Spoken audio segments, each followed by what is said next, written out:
today's video, I'm going to teach you how to install Adobe Firefly. Adobe Firefly is Adobe's generative AI creative suite that runs in your web browser. Installing it on your computer is really about creating a safe app-like experience that opens directly without typing the address every time. I'll show this using a modern browser that supports installing web pages as apps. Start by opening your browser and going to Google. This is the quickest way to get to the official page without mistyping a web address.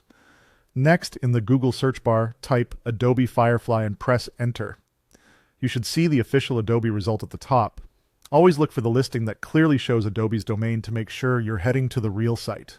Click the Adobe Firefly website result. The Firefly homepage will load, and you can confirm you're in the right place by checking that the page is on adobe.com and that it highlights Firefly's creative tools. With the page open, look to the top right corner of your browser and click the three dots icon. That opens the main browser menu with tools and page options. In that menu, choose Cast, Save, and Share. This section includes options for saving pages, sharing links, and creating app-like shortcuts. From there, click Install Pages App. Your browser may show a small confirmation window. Approve the install to create the Firefly app on your device. This doesn't download a separate program, it wraps the website in a clean window without the usual browser Chrome, so it feels like a native app. Once the installation completes, you'll get a new Firefly icon. On Windows, look for it on your desktop or in the Start menu. On Mac OS, you'll find it in the Applications folder or your dock if you choose to keep it there.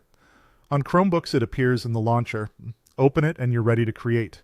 You can also pin the new icon to your taskbar or dock for quick access whenever inspiration strikes. Quick tips before we finish. If you don't see the install option, make sure your browser is up to date and that you're on the main Firefly page, not a specific subpage. The menu wording can vary slightly between browsers, but the install page as app option will be in the same general area. That's it. You've installed Adobe Firefly as a convenient app, so you can launch it directly and get creating faster.